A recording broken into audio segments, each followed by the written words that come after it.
احمق لوگ کہیں گے کہ مسلمان جس قبلے پر پہلے سے چلے آتے تھے اب اس سے کیوں منہ پھیر بیٹھے؟ تم کہہ دو کہ مشرق اور مغرب سب اللہ ہی کا ہے، وہ جس کو چاہتا ہے سیدھے رستے پر چلاتا ہے، اور اسی طرح ہم نے تم کو امت معتدل بنایا ہے تاکہ تم لوگوں پر گواہ بنو اور پیغمبر آخر الزمان صلی اللہ علیہ وآلہ وسلم تم پر گواہ بنے۔ اور جس قبلے پر تم پہلے تھے اس کو ہم نے اس لیے مقرر کیا تھا کہ معلوم کریں کہ کون ہمارے پیغمبر کا تابع رہتا ہے اور کون الٹے پاؤں پھر جاتا ہے۔ اور یہ بات یعنی تحویل قبلہ لوگوں کو گراں معلوم ہوئی، مگر جن کو اللہ نے ہدایت بخشی ہے وہ اسے گراں نہیں سمجھتے، اور اللہ ایسا نہیں کہ تمہارے ایمان کو یوں ہی ضائع کر دے۔ اللہ تو لوگوں پر بڑا مہربان ہے، صاحب رحمت ہے۔ اے پیغمبر صلی اللہ علیہ وآلہ وسلم، ہم تمہارا آسمان کی طرف منہ اٹھانا دیکھ رہے ہیں، سو ہم تم کو اسی قبلے کی طرف جس کو تم پسند کرتے ہو منہ کرنے کا حکم دیں گے۔ تو اپنا منہ مسجد حرام یعنی خانہ کعبہ کی طرف پھیر لو، اور تم لوگ جہاں ہوا کرو نماز پڑھنے کے وقت اسی مسجد کی طرف منہ کر لیا کرو۔ اور جن لوگوں کو کتاب دی گئی ہے وہ خوب جانتے ہیں کہ یہ نیا قبلہ ان کے پروردگار کی طرف سے حق ہے، اور جو کام یہ لوگ کرتے ہیں اللہ ان سے بے خبر نہیں۔ اور اگر تم ان اہل کتاب کے پاس تمام نشانیاں بھی لے کر آؤ تو بھی یہ تمہارے قبلے کی پیروی نہ کریں، اور تم بھی ان کے قبلے کی پیروی کرنے والے نہیں ہو، اور ان میں سے بھی بعض کے قبلے کے پیرو نہیں۔ اور اگر تم باوجود اس کے کہ تمہارے پاس علم یعنی اللہ کا حکم آ چکا ہے ان کی خواہشوں کے پیچھے چلو گے تو ظالموں میں ہو جاؤ گے۔ جن لوگوں کو ہم نے کتاب دی ہے وہ ان پیغمبر آخر الزمان صلی اللہ علیہ وآلہ وسلم کو اس طرح پہچانتے ہیں جس طرح اپنے بیٹوں کو پہچانا کرتے ہیں، مگر ایک فریق ان میں سے سچی بات کو جان بوجھ کر چھپا رہا ہے۔ اے پیغمبر صلی اللہ علیہ وآلہ وسلم، یہ نیا قبلہ تمہارے پروردگار کی طرف سے حق ہے، تو تم ہرگز شک کرنے والوں میں نہ ہونا، اور ہر ایک شخص کے لیے ایک سمت مقرر ہے جدھر وہ عبادت کے وقت منہ کیا کرتا ہے، تو تم نیکیوں میں سبقت حاصل کرو۔ تم جہاں ہوگے اللہ تم سب کو جمع کرے گا، بے شک اللہ ہر چیز پر قادر ہے۔ اور تم جہاں سے نکلو نماز میں اپنا منہ مسجد حرام کی طرف کر لیا کرو، بے شبہ یہ تمہارے پروردگار کی طرف سے حق ہے، اور تم لوگ جو کچھ کرتے ہو اللہ اس سے بے خبر نہیں۔ اور تم جہاں سے نکلو مسجد حرام کی طرف منہ کر کے نماز پڑھا کرو، اور مسلمانوں تم جہاں ہوا کرو اسی مسجد کی طرف رخ کیا کرو۔ یہ تاکید اس لیے کی گئی ہے کہ لوگ تم کو کسی طرح کا الزام نہ دے سکیں، مگر ان میں سے جو ظالم ہیں وہ الزام دیں تو دیں، سو ان سے مت ڈرنا اور مجھی سے ڈرتے رہنا، اور یہ بھی مقصود ہے کہ میں تم کو اپنی تمام نعمتیں بخشوں، اور یہ بھی کہ تم راہ راست پر چلو۔ جس طرح من جملہ اور نعمتوں کے ہم نے تمہیں میں سے ایک رسول بھیجے ہیں جو تم کو ہماری آیتیں پڑھ پڑھ کر سناتے اور تمہیں پاک بناتے، اور کتاب یعنی قرآن اور دانائی سکھاتے ہیں، اور ایسی باتیں بتاتے ہیں جو تم پہلے نہیں جانتے تھے، سو تم مجھے یاد کیا کرو، میں تمہیں یاد کیا کروں گا، اور میرا احسان مانتے رہنا اور میری ناشکری نہ کرنا۔ اے ایمان والو، صبر اور نماز سے مدد لیا کرو، بے شک اللہ صبر کرنے والوں کے ساتھ ہے۔ اور جو لوگ اللہ کی راہ میں مارے جائیں ان کی نسبت یہ نہ کہنا کہ وہ مرے ہوئے ہیں، وہ مردہ نہیں بلکہ زندہ ہیں، لیکن تم کو شعور نہیں۔ اور ہم کسی قدر خوف اور بھوک اور مال اور جانوں اور میووں کے نقصان سے تمہاری آزمائش کریں گے، اور صبر کرنے والوں کو بشارت سنا دو کہ ان لوگوں پر جب کوئی مصیبت واقع ہوتی ہے تو کہتے ہیں کہ ہم اللہ ہی کا مال ہیں اور اسی کی طرف لوٹ کر جانے والے ہیں۔ یہی لوگ ہیں جن پر ان کے پروردگار کی عنایتیں ہیں اور خصوصی رحمت بھی ہے، اور یہی سیدھے رستے پر ہیں۔ بے شک کوہ صفا اور مروہ اللہ کی نشانیوں میں سے ہیں، تو جو شخص خانہ کعبہ کا حج یا عمرہ کرے اس پر کچھ گناہ نہیں کہ دونوں کے درمیان چکر لگائے، بلکہ یہ ایک نیک کام ہے، اور جو کوئی نیک کام کرے تو اللہ قدردان ہے، دانا ہے۔ جو لوگ ہمارے حکموں اور ہدایتوں کو جو ہم نے نازل کی ہیں کسی غرض فاسد سے چھپاتے ہیں، باوجود کہ ہم نے ان کو لوگوں کے سمجھانے کے لیے اپنی کتاب میں کھول کھول کر بیان کر دیا ہے۔ ایسوں پر اللہ اور تمام لعنت کرنے والے لعنت کرتے ہیں۔ ہاں، جو توبہ کرتے ہیں اور اپنی حالت درست کر لیتے ہیں اور احکام الہی کو صاف صاف بیان کر دیتے ہیں تو میں ان کے قصور معاف کر دیتا ہوں، اور میں بڑا معاف کرنے والا بڑا مہربان ہوں۔ جو لوگ کافر ہوئے اور کافر ہی مرے، ایسوں پر اللہ کی اور فرشتوں کی اور انسانوں کی سب کی لعنت، وہ ہمیشہ اسی لعنت میں گرفتار رہیں گے۔ ان سے نہ تو عذاب ہلکا ہی کیا جائے گا اور نہ انہیں کچھ مہلت ملے گی۔ اور لوگوں، تمہارا معبود ایک ہی معبود ہے، اس بڑے مہربان اور رحم والے کے سوا کوئی عبادت کے لائق نہیں۔ بے شک آسمانوں اور زمین کے پیدا کرنے میں اور رات اور دن کے ایک دوسرے کے پیچھے آنے جانے میں اور کشتیوں اور جہازوں میں جو سمندر میں لوگوں کے فائدے کے لیے رواں ہیں، اور میں جس کو اللہ آسمان سے برساتا اور اس سے زمین کو اس کے مردہ ہو جانے کے بعد زندہ یعنی خشک ہو جانے کے بعد سرسبز کر دیتا ہے، اور زمین پر ہر قسم کے جانور پھیلانے میں اور ہواؤں کے چلانے میں اور بادلوں میں جو آسمان اور زمین کے درمیان گھرے رہتے ہیں، عقل مندوں کے لیے اللہ کی قدرت کی نشانیاں ہیں۔ اور بعض لوگ ایسے ہیں جو غیر اللہ کو اللہ کا شریک بناتے اور ان سے اللہ کی سی محبت کرتے ہیں، لیکن جو ایمان والے ہیں وہ تو اللہ ہی کے سب سے زیادہ دوستدار ہیں۔ اور اے کاش ظالم لوگ جو بات عذاب کے وقت دیکھیں گے اب دیکھ لیتے کہ سب طرح کی طاقت اللہ ہی کو ہے، اور یہ کہ اللہ سخت عذاب کرنے والا ہے۔ اس دن کفر کے پیشوا اپنے پیروں سے بیزاری ظاہر کریں گے اور دونوں عذاب الہی دیکھ لیں گے اور ان کے آپس کے تعلقات منقطع ہو جائیں گے۔ یہ حال دیکھ کر پیروی کرنے والے حسرت سے کہیں گے کہ اے کاش ہمیں پھر دنیا میں جانا نصیب ہو، تاکہ جس طرح یہ ہم سے بیزار ہو رہے ہیں اسی طرح ہم بھی ان سے بیزار ہوں۔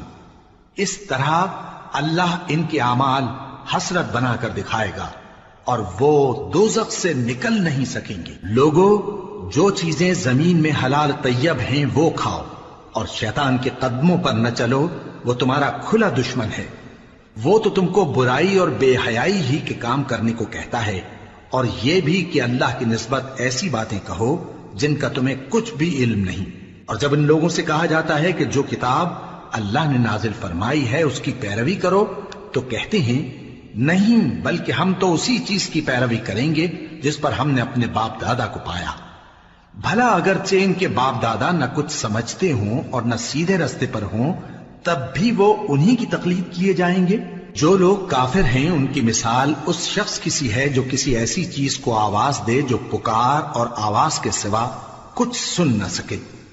یہ بہرے ہیں، گونگے ہیں، اندھے ہیں کہ کچھ سمجھ ہی نہیں سکتے۔ اے اہل ایمان، جو پاکیزہ چیزیں ہم نے تم کو عطا فرمائی ہیں ان کو کھاؤ، اور اگر اللہ ہی کے بندے ہو تو اس کی نعمتوں کا شکر بھی ادا کرو۔ اس نے تو تم پر بس مرا ہوا جانور اور لہو اور سور کا گوشت اور جس چیز پر اللہ کے سوا کسی اور کا نام پکارا جائے حرام کر دیا ہے۔ ہاں، جو مجبور ہو جائے بشرطے کہ اللہ کی نافرمانی نہ کرے اور حد ضرورت سے باہر نہ نکل جائے، اس پر کچھ گناہ نہیں۔ بے شک اللہ بخشنے والا ہے، رحم کرنے والا ہے۔ جو لوگ اللہ کی کتاب سے ان آیتوں اور ہدایتوں کو جو اس نے نازل فرمائی ہیں چھپاتے اور ان کے بدلے تھوڑی سی قیمت یعنی دنیاوی منفعت حاصل کرتے ہیں، وہ اپنے پیٹوں میں محض آگ بھرتے ہیں۔ ایسے لوگوں سے اللہ قیامت کے دن نہ کلام کرے گا اور نہ ان کو گناہوں سے پاک کرے گا، اور ان کے لیے دکھ دینے والا عذاب ہے۔ یہ وہ لوگ ہیں جنہوں نے ہدایت چھوڑ کر گمراہی اور بخشش چھوڑ کر عذاب خرید لیا۔ یہ آتش جہنم کی کیسی برداشت کرنے والے ہیں۔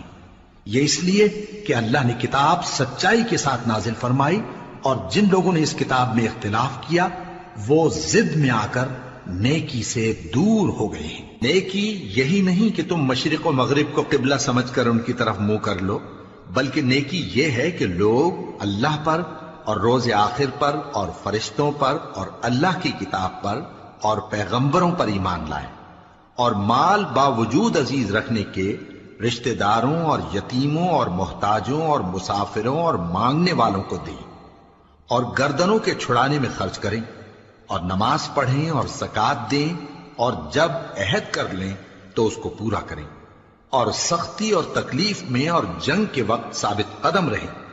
یہی لوگ ہیں جو ایمان میں سچے ہیں، اور یہی ہیں جو اللہ سے ڈرنے والے ہیں۔ مومنوں، تم کو مقتولوں کے بارے میں قصاص یعنی خون کے بدلے خون کا حکم دیا جاتا ہے، اس طرح پر کہ آزاد کے بدلے آزاد مارا جائے، اور غلام کے بدلے غلام، اور عورت کے بدلے عورت۔ اور اگر قاتل کو اس کے مقتول بھائی کے قصاص میں سے کچھ معاف کر دیا جائے تو وارث مقتول کو پسندیدہ طریق سے قرارداد کی پیروی یعنی مطالبہ خون بہا کرنا اور قاتل کو خوشخوئی کے ساتھ ادا کرنا چاہیے۔ یہ تمہارے پروردگار کی طرف سے تمہارے لیے آسانی اور مہربانی ہے۔ اب جو اس کے بعد زیادتی کرے اس کے لیے دکھ کا عذاب ہے۔ اور اے اہل عقل، حکم قصاص میں تمہاری زندگانی ہے کہ تم قتل و خونریزی سے بچو۔ تم پر فرض کیا جاتا ہے کہ جب تم میں سے کسی کو موت کا وقت آ جائے تو اگر وہ کچھ مال چھوڑ جانے والا ہو تو ماں باپ اور رشتہ داروں کے لیے دستور کے مطابق وصیت کر جائے۔ اللہ سے ڈرنے والوں پر یہ ایک حق ہے۔ پھر جو شخص وصیت کو سننے کے بعد اس کو بدل ڈالے تو اس کے بدلنے کا گناہ انہی لوگوں پر ہے جو اس کو بدلیں، اور بے شک اللہ سنتا جانتا ہے۔ اب اگر کسی کو وصیت کرنے والے کی طرف سے کسی وارث کی طرفداری یا حق تلفی کا اندیشہ ہو تو اگر وہ وصیت کو بدل کر وارثوں میں صلح کرا دے تو اس پر کچھ گناہ نہیں، بے شک اللہ بخشنے والا ہے، رحم والا ہے۔ مومنوں، تم پر روزے فرض کیے گئے ہیں جس طرح تم سے پہلے لوگوں پر فرض کیے گئے تھے تاکہ تم پرہیزگار بنو۔ روزوں کے دن گنتی کے چند روز ہیں، تو جو شخص تم میں سے بیمار ہو یا سفر میں ہو تو دوسرے دنوں میں روزوں کا شمار پورا کر لے۔ اور جو لوگ روزہ رکھنے کی طاقت رکھیں لیکن رکھیں نہیں، وہ روزے کے بدلے محتاج کو کھانا کھلا دیں۔ اور جو کوئی اپنی مرضی سے زیادہ نیکی کرے تو اس کے حق میں زیادہ اچھا ہے، اور اگر سمجھو تو روزہ رکھنا ہی تمہارے حق میں بہتر ہے۔ روزوں کا مہینہ رمضان کا مہینہ ہے جس میں قرآن اول نازل ہوا، جو لوگوں کا رہنما ہے اور جس میں ہدایت کی کھلی نشانیاں ہیں اور جو حق و باطل کو الگ الگ کرنے والا ہے۔ تو جو کوئی تم میں سے اس مہینے میں موجود ہو چاہیے کہ پورے مہینے کے روزے رکھے، اور جو بیمار ہو یا سفر میں ہو تو دوسرے دنوں میں روزے رکھ کر ان کا شمار پورا کر لے۔ اللہ تمہارے حق میں آسانی چاہتا ہے اور سختی نہیں چاہتا، اور یہ آسانی کا حکم اس لیے دیا گیا ہے کہ تم روزوں کا شمار پورا کر لو، اور اس احسان کے بدلے کہ اللہ نے تم کو ہدایت بخشی ہے تم اس کو بزرگی سے یاد کرو اور اس کا شکر کرو۔ اور اے پیغمبر، جب تم سے میرے بندے میرے بارے میں دریافت کریں تو انہیں معلوم ہو کہ میں تو تمہارے پاس ہی ہوں۔ جب کوئی پکارنے والا مجھے پکارتا ہے تو میں اس کی دعا قبول کرتا ہوں، تو ان کو چاہیے کہ میرے حکموں کو مانیں اور مجھ پر ایمان رکھیں تاکہ نیک رستہ پائیں۔ روزوں کی راتوں میں تمہارے لیے اپنی عورتوں کے پاس جانا جائز کر دیا گیا ہے، وہ تمہاری پوشاک ہیں اور تم ان کی پوشاک ہو۔ اللہ کو معلوم ہے کہ تم ان کے پاس جانے سے اپنے حق میں خیانت کرتے تھے، سو اس نے تم پر مہربانی کی اور تمہاری حرکات سے درگزر فرمائی، تو اب تم کو اختیار ہے کہ ان سے مباشرت کرو۔ اور اللہ نے جو چیز تمہارے لیے لکھ رکھی ہے یعنی اولاد، اس کو اللہ سے طلب کرو اور کھاؤ اور پیو، یہاں تک کہ صبح کی سفید دھاری رات کی سیاہ دھاری سے الگ نظر آنے لگے۔ پھر روزہ رکھ کر رات تک پورا کرو، اور جب تم مسجدوں میں اعتکاف بیٹھتے ہو تو ان سے مباشرت نہ کرو، یہ اللہ کی حدیں ہیں، ان کے پاس نہ جانا۔ اسی طرح اللہ اپنی آیتیں لوگوں کے سمجھانے کے لیے کھول کھول کر بیان فرماتا ہے تاکہ وہ پرہیزگار بنے۔ اور آپس میں ایک دوسرے کا مال ناحق نہ کھاؤ، اور نہ اس کو رشوتاً حاکموں کے پاس پہنچاؤ تاکہ لوگوں کے مال کا کچھ حصہ ناجائز طور پر کھا جاؤ، اور اسے تم جانتے بھی ہو۔ اے پیغمبر، لوگ تم سے نئے چاند کے بارے میں دریافت کرتے ہیں کہ گھٹتا بڑھتا کیوں ہے۔ کہہ دو کہ وہ لوگوں کے کاموں کی میعادیں اور حج کے وقت معلوم ہونے کا ذریعہ ہے، اور نیکی اس بات میں نہیں کہ احرام کی حالت میں گھروں میں ان کے پچھواڑے کی طرف سے آؤ، بلکہ نیکوکار وہ ہے جو پرہیزگار ہو۔ اور گھروں میں ان کے دروازوں سے آیا کرو اور اللہ سے ڈرتے رہو تاکہ کامیاب ہو جاؤ۔ اور جو لوگ تم سے لڑتے ہیں تم بھی اللہ کی راہ میں ان سے لڑو، مگر زیادتی نہ کرنا کہ اللہ زیادتی کرنے والوں کو دوست نہیں رکھتا۔ اور ان کو جہاں پاؤ قتل کر دو، اور جہاں سے انہوں نے تم کو نکالا ہے یعنی مکے سے، وہاں سے تم بھی ان کو نکال دو۔ اور دین سے گمراہ کرنے کا فساد قتل و خونریزی سے کہیں بڑھ کر ہے۔ اور جب تک وہ تم سے مسجد حرام یعنی خانہ کعبہ کے پاس نہ لڑیں تم بھی وہاں ان سے نہ لڑنا۔ ہاں اگر وہ تم سے لڑیں تو تم ان کو قتل کر ڈالو، کافروں کی یہی سزا ہے۔ پھر اگر وہ باز آ جائیں تو اللہ بخشنے والا ہے، رحم کرنے والا ہے۔ اور ان سے اس وقت تک لڑتے رہنا کہ فساد نابود ہو جائے اور ملک میں اللہ ہی کا دین غالب ہو جائے۔ پھر اگر وہ فساد سے باز آ جائیں تو ظالموں کے سوا کسی پر زیادتی نہیں کرنی چاہیے۔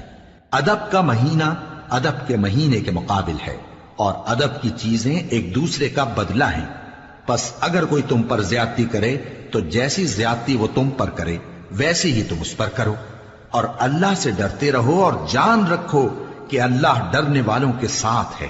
اور اللہ کی راہ میں مال خرچ کرو اور اپنے آپ کو ہلاکت میں نہ ڈالو، اور نیکی کرو، بے شک اللہ نیکی کرنے والوں کو دوست رکھتا ہے۔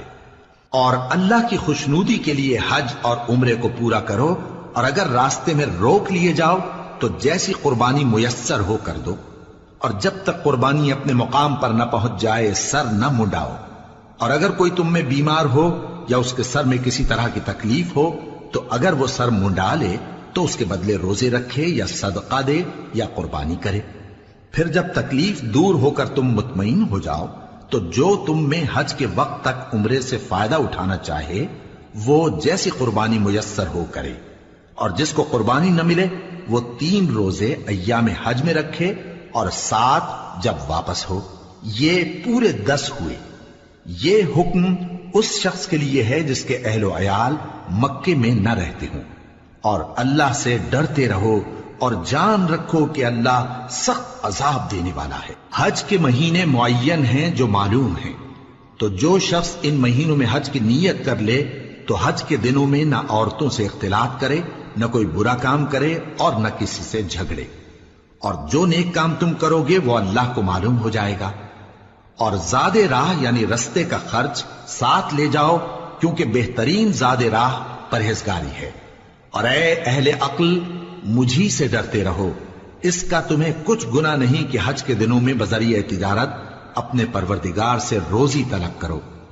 اور جب عرفات سے واپس ہونے لگو تو مشعر حرام یعنی مزدلفہ میں اللہ کا ذکر کرو، اور اس طرح ذکر کرو جس طرح اس نے تم کو سکھایا، اور اس سے پیشتر تم لوگ ان طریقوں سے محض ناواقف تھے۔ پھر جہاں سے اور لوگ واپس ہوں وہیں سے تم بھی واپس ہو، اور اللہ سے بخشش مانگو، بے شک اللہ بخشنے والا ہے، رحمت کرنے والا ہے۔ پھر جب حج کے تمام ارکان پورے کر چکو تو مینا میں اللہ کو یاد کرو جس طرح اپنے باپ دادا کو یاد کیا کرتے تھے، بلکہ اس سے بھی زیادہ۔ اور بعض لوگ ایسے ہیں جو اللہ سے التجا کرتے ہیں کہ اے پروردگار ہم کو جو دینا ہے دنیا ہی میں دے دے، اور ایسے لوگوں کا آخرت میں کچھ حصہ نہیں۔ اور بعض ایسے ہیں کہ دعا کرتے ہیں کہ پروردگار ہم کو دنیا میں بھی نعمت عطا فرما اور آخرت میں بھی نعمت بخشیو اور دوزخ کے عذاب سے محفوظ رکھیو۔ یہی لوگ ہیں جن کے لیے ان کے کاموں کا حصہ یعنی اجر نیک تیار ہے، اور اللہ جلد حساب لینے والا ہے۔ اور قیام منا کے دنوں میں جو گنتی کے دن ہیں اللہ کو یاد کرو، اگر کوئی جلدی کرے اور 2 ہی دن میں چل دے تو اس پر بھی کچھ گناہ نہیں، اور جو بات تک ٹھہرا رہے اس پر بھی کچھ گناہ نہیں۔ یہ باتیں اس شخص کے لیے ہیں جو اللہ سے ڈرے، اور تم لوگ اللہ سے ڈرتے رہو اور جان رکھو کہ تم سب اس کے پاس جمع کیے جاؤ گے۔ اور کوئی شخص تو ایسا ہے جس کی گفتگو دنیا کی زندگی میں تم کو دلکش معلوم ہوتی ہے، اور وہ اپنے معافی ضمیر پر یعنی اس بات پر جو اس کے دل میں ہے اللہ کو گواہ بناتا ہے، حالانکہ وہ سخت جھگڑالو ہے۔ اور جب پیٹ پھیر کر چلا جاتا ہے تو زمین میں دوڑتا پھرتا ہے تاکہ اس میں فتنہ انگیزی کرے اور کھیتی کو برباد اور انسانوں اور حیوانوں کی نسل کو نابود کر دے۔ اور اللہ فتنہ انگیزی کو پسند نہیں کرتا، اور جب اس سے کہا جاتا ہے کہ اللہ سے خوف کر تو غرور اس کو گناہ میں پھنسا دیتا ہے، سو اس کو جہنم کافی ہے اور وہ بہت برا ٹھکانہ ہے۔ اور کوئی شخص ایسا ہے کہ اللہ کی خوشنودی حاصل کرنے کے لیے اپنی جان بیچ ڈالتا ہے، اور اللہ بندوں پر بہت مہربان ہے۔ مومنو، اسلام میں پورے پورے داخل ہو جاؤ اور شیطان کے پیچھے نہ چلو، وہ تو تمہارا کھلا دشمن ہے۔ پھر اگر تم احکام روشن پہنچ جانے کے بعد لڑکھڑا جاؤ تو جان رکھو کہ اللہ غالب ہے، حکمت والا ہے۔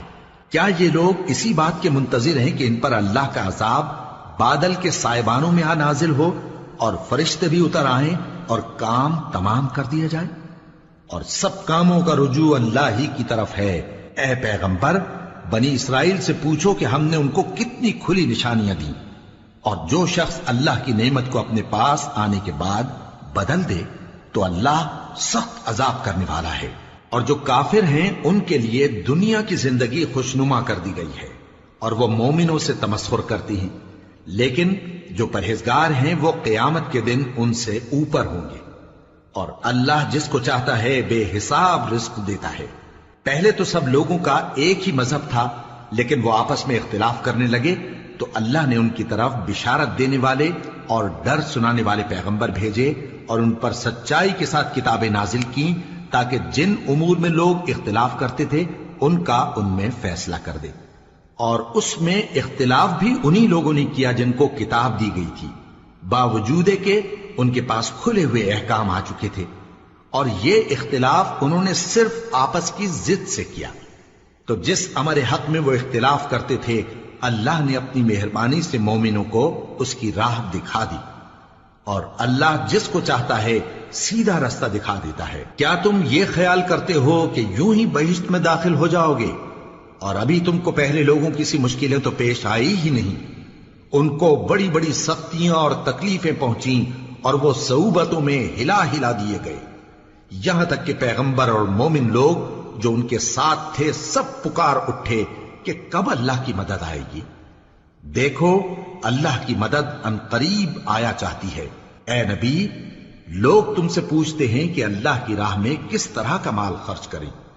کہہ دو کہ جو چاہو خرچ کرو، لیکن جو مال خرچ کرنا چاہو وہ درجہ بدرجہ اہل استحقاق یعنی ماں باپ کو اور قریب کے رشتہ داروں کو اور یتیموں کو اور محتاجوں کو اور مسافروں کو سب کو دو، اور جو بھلائی تم کرو گے اللہ اس کو جانتا ہے۔ مسلمانوں، تم پر اللہ کے رستے میں لڑنا فرض کر دیا گیا ہے، اور وہ تمہیں ناگوار تو ہوگا، مگر عجب نہیں کہ ایک چیز تم کو بری لگے اور وہ تمہارے حق میں بھلی ہو، اور عجب نہیں کہ ایک چیز تم کو بھلی لگے اور وہ تمہارے لیے مضر ہو، اور ان باتوں کو اللہ ہی بہتر جانتا ہے اور تم نہیں جانتے۔ اے پیغمبر، لوگ تم سے عزت والے مہینوں میں لڑائی کرنے کے بارے میں دریافت کرتے ہیں، کہہ دو کہ ان میں لڑنا بڑا گناہ ہے، اور اللہ کی راہ سے روکنا اور اس سے کفر کرنا اور مسجد حرام یعنی خانہ کعبہ میں جانے سے بند کرنا اور اہل مسجد کو اس میں سے نکال دینا جو یہ کفار کرتے ہیں،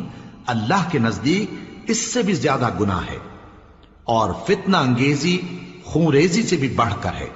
اور یہ لوگ ہمیشہ تم سے لڑتے رہیں گے، یہاں تک کہ اگر مقدور رکھیں تو تم کو تمہارے دین سے پھیر دیں، اور جو کوئی تم میں سے اپنے دین سے پھر کر کافر ہو جائے گا اور کافر ہی مرے گا تو ایسے لوگوں کے اعمال دنیا اور آخرت دونوں میں برباد ہو جائیں گے، اور یہی لوگ دوزخ میں جانے والے ہیں جس میں ہمیشہ رہیں گے۔ جو لوگ ایمان لائے اور اللہ کے لیے وطن چھوڑ گئے اور کفار سے جنگ کرتے رہے وہی اللہ کی رحمت کے امیدوار ہیں، اور اللہ بخشنے والا ہے، رحمت کرنے والا ہے۔ اے پیغمبر، لوگ تم سے شراب اور جوئے کا حکم دریافت کرتے ہیں، کہہ دو کہ ان میں گناہ بڑے ہیں اور لوگوں کے لیے کچھ فائدے بھی ہیں، مگر ان کے گناہ فائدوں سے کہیں زیادہ ہیں۔ اور یہ بھی تم سے پوچھتے ہیں کہ اللہ کی راہ میں کون سا مال خرچ کریں، کہہ دو کہ جو ضرورت سے زیادہ ہو۔ اس طرح اللہ تمہارے لیے اپنے احکام کھول کھول کر بیان فرماتا ہے تاکہ تم سوچو، یعنی دنیا اور آخرت کی باتوں میں غور کرو۔ اور تم سے یتیموں کے بارے میں بھی دریافت کرتے ہیں، کہہ دو کہ ان کی حالت کی اصلاح بہت اچھا کام ہے، اور اگر تم ان سے مل جل کر رہنا یعنی خرچ اکٹھا رکھنا چاہو تو وہ تمہارے بھائی ہیں، اور اللہ خوب جانتا ہے کہ خرابی کرنے والا کون ہے اور اصلاح کرنے والا کون۔ اور اگر اللہ چاہتا تو تم کو تکلیف میں ڈال دیتا، بے شک اللہ غالب ہے، حکمت والا ہے۔ اور مومنوں مشرک عورتوں سے جب تک وہ ایمان نہ لائیں نکاح نہ کرنا، کیونکہ مشرک عورت خواہ تم کو کیسی ہی بھلی لگے اس سے مومن لونڈی بہتر ہے۔ اور اسی طرح مشرک مرد جب تک ایمان نہ لائیں مومن عورتوں کو ان کی زوجیت میں نہ دینا، کیونکہ مشرک مرد سے خواہ وہ تم کو کیسا ہی بھلا لگے مومن غلام بہتر ہے۔ یہ مشرک لوگوں کو دوزخ کی طرف بلاتے ہیں، اور اللہ اپنی مہربانی سے بہشت اور بخشش کی طرف بلاتا ہے، اور اپنے حکم لوگوں سے کھول کھول کر بیان کرتا ہے تاکہ نصیحت حاصل کریں۔ اور تم سے حیض کے بارے میں دریافت کرتے ہیں، کہہ دو وہ تو نجاست ہے، سو ایام حیض میں عورتوں سے کنارہ کش رہو، اور جب تک وہ پاک نہ ہو جائیں ان سے مقاربت نہ کرو۔ ہاں جب وہ پاک ہو جائیں تو جس طریق سے اللہ نے تمہیں ارشاد فرمایا ہے ان کے پاس جاؤ، کچھ شک نہیں کہ اللہ توبہ کرنے والوں اور پاک صاف رہنے والوں کو دوست رکھتا ہے۔ تمہاری عورتیں تمہاری کھیتی ہیں، تو اپنی کھیتی میں جس طرح چاہو جاؤ، اور اپنے لیے نیک عمل آگے بھیجو، اور اللہ سے ڈرتے رہو، اور جان رکھو کہ ایک دن تمہیں اس کے روبرو حاضر ہونا ہے۔ اور اے پیغمبر ایمان والوں کو بشارت سنا دو، اور اللہ کے نام کو اس بات کا ہیلا نہ بنانا کہ اس کی قسمیں کھا کھا کر سلوک کرنے اور پرہیزگاری کرنے اور لوگوں میں صلح و سازگاری کرانے سے رک جاؤ، اور اللہ سب کچھ سنتا ہے، جانتا ہے۔ اللہ تمہاری لغو قسموں پر تم سے مواخذہ نہیں کرے گا، لیکن جو قسمیں تم قصد دلی سے کھاؤ گے ان پر مواخذہ کرے گا، اور اللہ بخشنے والا ہے، بردبار ہے۔ جو لوگ اپنی عورتوں کے پاس جانے کی قسم کھا لیں ان کو 4 مہینے تک انتظار کرنا چاہیے۔ اگر اس عرصے میں قسم سے رجوع کر لیں تو اللہ بخشنے والا ہے، مہربان ہے۔ اور اگر طلاق کا ارادہ کر لیں تو بھی اللہ سنتا ہے، جانتا ہے۔ اور طلاق والی عورتیں 3 حیض تک اپنے تئیں روکے رہیں، اور اگر وہ اللہ اور روز قیامت پر ایمان رکھتی ہیں تو ان کو جائز نہیں کہ اللہ نے جو کچھ ان کے شکم میں پیدا کیا ہے اس کو چھپائیں۔ اور ان کے خاوند اگر پھر موافقت چاہیں تو اس مدت میں وہ ان کو اپنی زوجیت میں لے لینے کے زیادہ حقدار ہیں۔ اور عورتوں کا حق مردوں پر ویسا ہی ہے جیسے دستور کے مطابق مردوں کا حق عورتوں پر ہے، البتہ مردوں کو عورتوں پر 1 درجہ فضیلت ہے، اور اللہ غالب ہے، صاحب حکمت ہے۔ طلاق صرف 2 بار ہے، یعنی جب 2 دفعہ طلاق دے دی جائے تو پھر عورتوں کو یا تو بطریق شائستہ نکاح میں رہنے دینا ہے یا بھلائی کے ساتھ چھوڑ دینا۔ اور یہ جائز نہیں کہ جو مہر تم ان کو دے چکے ہو اس میں سے کچھ واپس لے لو۔ ہاں اگر زن و شوہر کو خوف ہو کہ وہ اللہ کی حدوں کو قائم نہیں رکھ سکیں گے تو اگر عورت خاوند کے ہاتھ سے رہائی پانے کے بدلے میں کچھ دے ڈالے تو دونوں پر کچھ گناہ نہیں۔ یہ اللہ کی مقرر کی ہوئی حدیں ہیں، ان سے باہر نہ نکلنا، اور جو لوگ اللہ کی حدوں سے باہر نکل جائیں گے وہ گناہگار ہوں گے۔ پھر اگر شوہر 2 طلاقوں کے بعد تیسری طلاق عورت کو دے دے تو اس کے بعد جب تک عورت کسی دوسرے شخص سے نکاح نہ کر لے اس پہلے شوہر پر حلال نہ ہوگی۔ ہاں اگر دوسرا خاوند بھی طلاق دے دے اور عورت اور پہلا خاوند پھر ایک دوسرے کی طرف رجوع کر لیں تو ان پر کچھ گناہ نہیں، بشرطے کہ دونوں یقین کریں کہ اللہ کی حدوں کو قائم رکھ سکیں گے، اور یہ اللہ کی حدیں ہیں، ان کو وہ ان لوگوں کے لیے بیان فرماتا ہے جو علم رکھتے ہیں۔ اور جب تم عورتوں کو 2 دفعہ طلاق دے چکو اور ان کی عدت پوری ہو جائے تو انہیں یا تو حسن سلوک سے نکاح میں رہنے دو یا بطریق شائستہ رخصت کر دو، اور اس نیت سے ان کو نکاح میں نہ رہنے دینا چاہیے کہ انہیں تکلیف دو اور ان پر زیادتی کرو، اور جو ایسا کرے گا وہ اپنا ہی نقصان کرے گا۔ اور اللہ کے احکام کو ہنسی اور کھیل نہ بناؤ، اور اللہ نے تم کو جو نعمتیں بخشی ہیں اور تم پر جو کتاب اور دانائی کی باتیں نازل کی ہیں جن سے وہ تمہیں نصیحت فرماتا ہے ان کو یاد کرو، اور اللہ سے ڈرتے رہو، اور جان رکھو کہ اللہ ہر چیز سے واقف ہے۔ اور جب تم عورتوں کو طلاق دے چکو اور ان کی عدت پوری ہو جائے تو ان کو اپنے شوہروں کے ساتھ جب وہ آپس میں جائز طور پر راضی ہو جائیں نکاح کرنے سے مت روکو۔ اس حکم سے اس شخص کو نصیحت کی جاتی ہے جو تم میں اللہ اور روز آخر پر یقین رکھتا ہے. یہ تمہارے لیے نہایت خوب اور بہت پاکیزگی کی بات ہے، اور اللہ جانتا ہے اور تم نہیں جانتے. اور مائیں اپنے بچوں کو پورے 2 سال دودھ پلائیں. یہ حکم اس شخص کے لیے ہے جو پوری مدت تک دودھ پلوانا چاہے، اور دودھ پلانے والی ماؤں کا کھانا اور کپڑا دستور کے مطابق باپ کے ذمے ہوگا. کسی شخص کو اس کی طاقت سے زیادہ تکلیف نہیں دی جاتی. تو یاد رکھو کہ نہ تو ماں کو اس کے بچے کے سبب نقصان پہنچایا جائے اور نہ باپ کو اس کی اولاد کی وجہ سے نقصان پہنچایا جائے. اور اسی طرح نان و نفقہ بچے کے وارث کے ذمے ہے. اور اگر دونوں یعنی ماں باپ آپس کی رضامندی اور صلاح سے بچے کا دودھ چھڑانا چاہیں تو ان پر کچھ گناہ نہیں. اور اگر تم اپنی اولاد کو دودھ پلوانا چاہو تو تم پر کچھ گناہ نہیں، بشرطے کہ تم دودھ پلانے والیوں کو دستور کے مطابق ان کا حق جو تم نے دینا کیا تھا دے دو. اور اللہ سے ڈرتے رہو اور جان رکھو کہ جو کچھ تم کرتے ہو اللہ اس کو دیکھ رہا ہے. اور جو لوگ تم میں سے مر جائیں اور عورتیں چھوڑ جائیں تو وہ عورتیں 4 مہینے اور 10 دن اپنے آپ کو روکے رہیں. اور جب یہ عدت پوری کر چکیں اور اپنے حق میں پسندیدہ کام یعنی نکاح کر لیں تو تم پر کچھ گناہ نہیں، اور اللہ تمہارے سب کاموں سے واقف ہے. اگر تم اشارے کنائے میں عورتوں کو نکاح کا پیغام بھیجو یا نکاح کی خواہش کو اپنے دلوں میں مخفی رکھو تو تم پر کچھ گناہ نہیں. اللہ کو معلوم ہے کہ تم ان سے نکاح کا ذکر کرو گے، مگر ایام عدت میں اس کے سوا کے دستور کے مطابق کوئی بات کہہ دو، پوشیدہ طور پر ان سے قول و قرار نہ کرنا. اور جب تک عدت پوری نہ ہو لے نکاح کا پختہ ارادہ نہ کرنا. اور جان رکھو کہ جو کچھ تمہارے دلوں میں ہے اللہ کو سب معلوم ہے.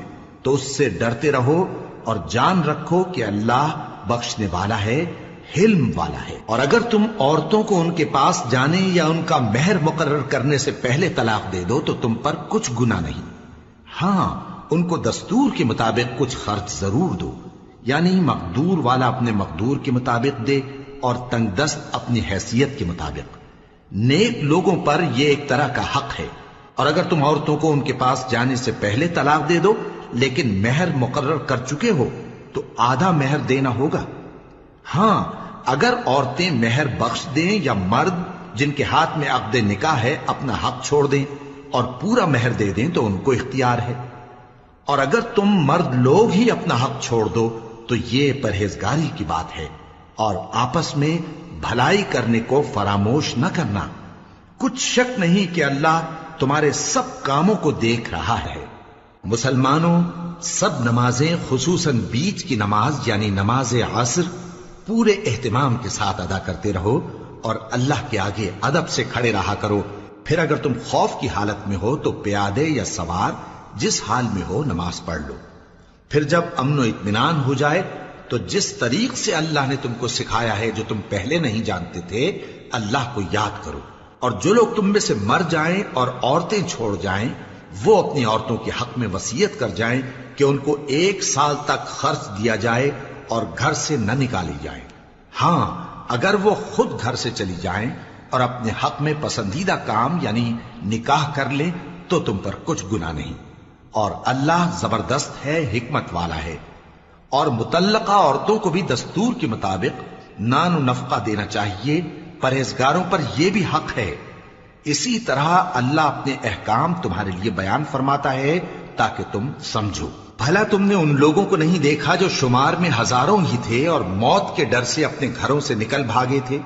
تو اللہ نے ان کو حکم دیا کہ مر جاؤ، پھر ان کو زندہ بھی کر دیا.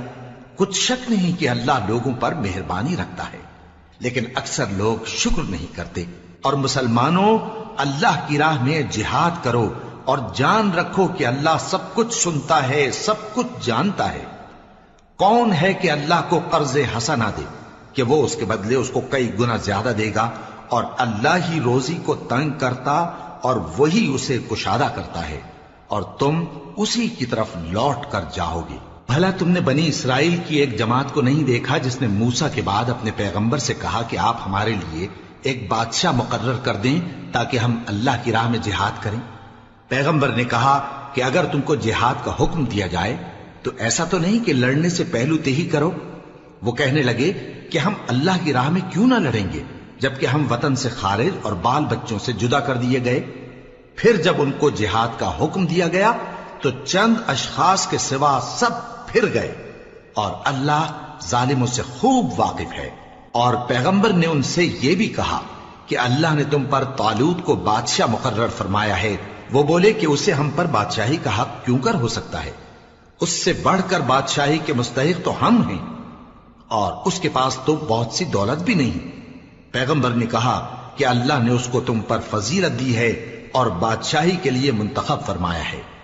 اس نے اسے علم بھی بہت سا بخشا ہے اور تن و توش بھی بڑا عطا کیا ہے، اور اللہ کو اختیار ہے جسے چاہے بادشاہی بخشے، وہ بڑا کشائش والا ہے، دانا ہے۔ اور پیغمبر نے ان سے کہا کہ ان کی یعنی طالوت کی بادشاہی کی نشانی یہ ہے کہ تمہارے پاس وہ صندوق آئے گا جس کو فرشتے اٹھائے ہوئے ہوں گے، اس میں تمہارے پروردگار کی طرف سے تسلی بخشنے والی چیز ہوگی اور کچھ اور چیزیں بھی ہوں گی جو موسیٰ اور ہارون چھوڑ گئے تھے۔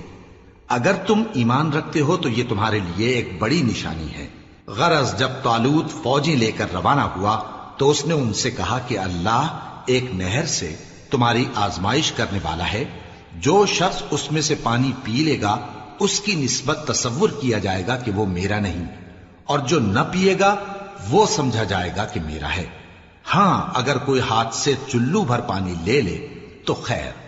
جب وہ لوگ نہر پر پہنچے تو چند آدمیوں کے سوا سب نے پانی پی لیا۔ پھر جب طالوت اور مومن لوگ جو اس کے ساتھ تھے نہر کے پار ہو گئے تو کہنے لگے کہ آج ہم میں جالوت اور اس کے لشکر سے مقابلہ کرنے کی طاقت نہیں۔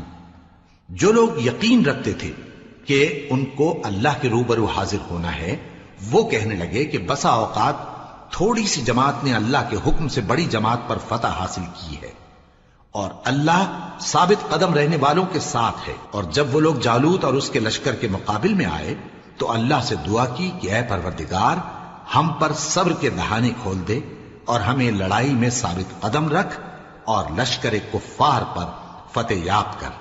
تو طالوت کی فوج نے اللہ کے حکم سے ان کو شکست دے دی، اور داؤد نے جالوت کو قتل کر ڈالا، اور اللہ نے ان کو بادشاہی اور دانائی بخشی اور جو کچھ چاہا سکھایا۔